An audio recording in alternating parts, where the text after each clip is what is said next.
warahmatullahi wabarakatuh. Di sini saya akan menjelaskan hukum Islam pada periode Khulafaur Rasyidin. Sejak meninggalnya Nabi, terputus pula wahyu. Masalah terus muncul melingkupi kehidupan para sahabat. Bahkan meninggalnya Nabi merupakan awal terjadinya perbedaan paham di kalangan sahabat. Meskipun ini tidak berarti pada masa Nabi Muhammad SAW hidup tanpa masalah, akan tetapi kehadiran Nabi dapat menjadi rujukan yang terpercaya karena ia didampingi oleh wahyu.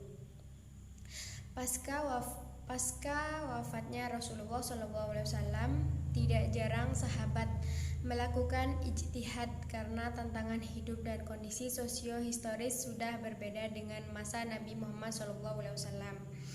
Terjadilah perbedaan pandangan di kalangan para sahabat. Jarak antara mereka, baik zaman maupun tempat, masih terbilang sangat dekat. Meskipun begitu, ini sangat menarik untuk ditelusuri. Sepintas akar sejarah terjadinya ikhtilaf dalam persoalan fikih. Jika diruntukkan ke belakang, dalam pertumbuhannya hukum Islam dimulai dengan suatu masa pembentuk dan pembinaan secara langsung oleh Rasulullah SAW terhadap generasi pertama kaum muslimin dengan segala kompleksitasnya. Oleh karena itu, hukum Islam dapat dikatakan sebagai solusi terhadap masalah kemanusiaan. Hukum Islam merupakan refleksi logis dari pergumulan berbagai situasi aktual seperti disebutkan sebelumnya yang kemudian melahirkan karya fikih. Dengan begitu, karakter fikih yang lahir adalah untuk memenuhi kebutuhan masyarakat pada zaman itu. Bahkan pada masa Rasulullah pun, hukum Islam atau fikih merupakan responsif Al-Quran terhadap persoalan-persoalan yang mengemukakan zaman sahabat.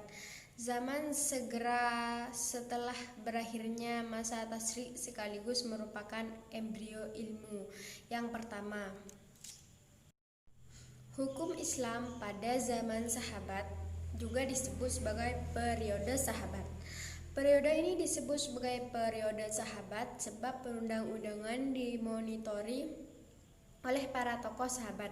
Di antaranya ada sahabat yang hidup sampai akhir abad 1 Hijriah seperti Anas bin Malik 93 Hijriah. Periode ini adalah periode interpretasi terhadap undang-undang tasyri' dan terbukanya pintu-pintu pengkajian hukum terhadap peristiwa yang tidak ada ketetapan hukumnya secara jelas, dan tokoh-tokoh sahabat memunculkan banyak persepsi dalam menginterpretasikan teks-teks hukum dalam Al-Quran dan Sunnah yang merupakan bahan referensi pandangan yuridis bagi penafsiran. Daripada sahabat inilah timbul fatwa-fatwa hukum yang berbagai problema yang tidak ada ketetapan nasnya yang kemudian dianggap sebagai dasar dalam beristihad dalam mengiktimbat suatu hukum. Pemegang kekuasaan tasyri' pada periode sahabat.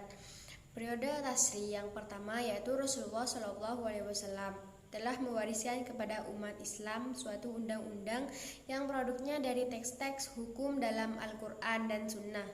Namun tidak setiap muslim secara individu mampu merujukkan seluruh persoalannya kepada materi undang-undang pokok tersebut, bahkan tidak sanggup memahami.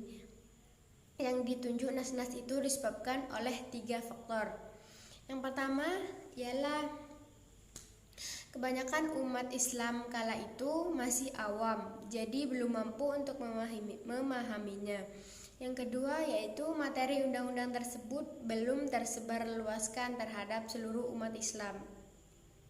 Yang ketiga, materi undang-undang hanya mensyariatkan hukum-hukum tentang berbagai peristiwa dan urusan-urusan peradilan yang terjadi dan belum dan akan terjadi.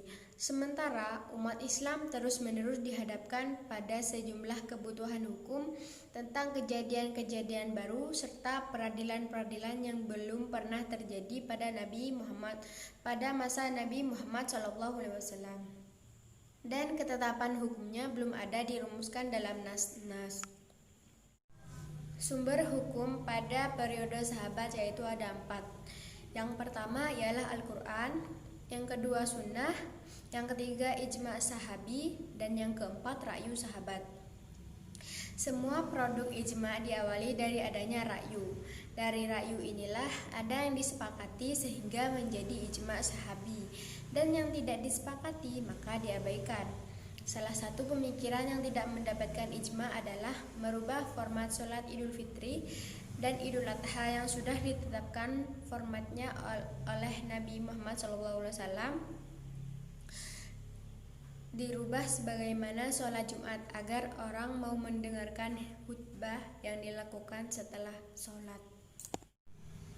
Sekian penjelasan dari saya. Wassalamualaikum warahmatullahi wabarakatuh.